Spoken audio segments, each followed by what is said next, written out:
Marcos Rocha pro Ronaldinho no meio campo, passou pelo marcador, vai embora o Ronaldinho, Marcos Rocha tá na direita, Ronaldinho entrou na área, levou pro pé direito, buscou o drible no canto, gol!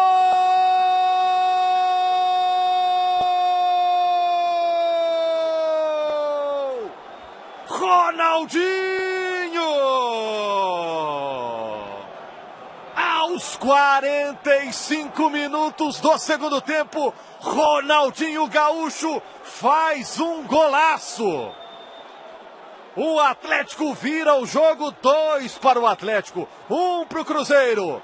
Provoca o Ronaldinho, comemora o Ronaldinho Gaúcho, dá 2-1 para o Atlético. Ele pegou a bola no meio campo e disparou.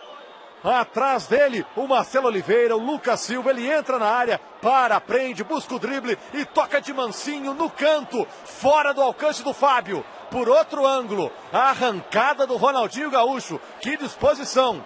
Aí abriu para o pé direito e mandou mansamente essa bola, saiu para comemorar. 2 para o Atlético, 1 para o Cruzeiro. Um gol de Ronaldinho Gaúcho daqueles velhos tempos.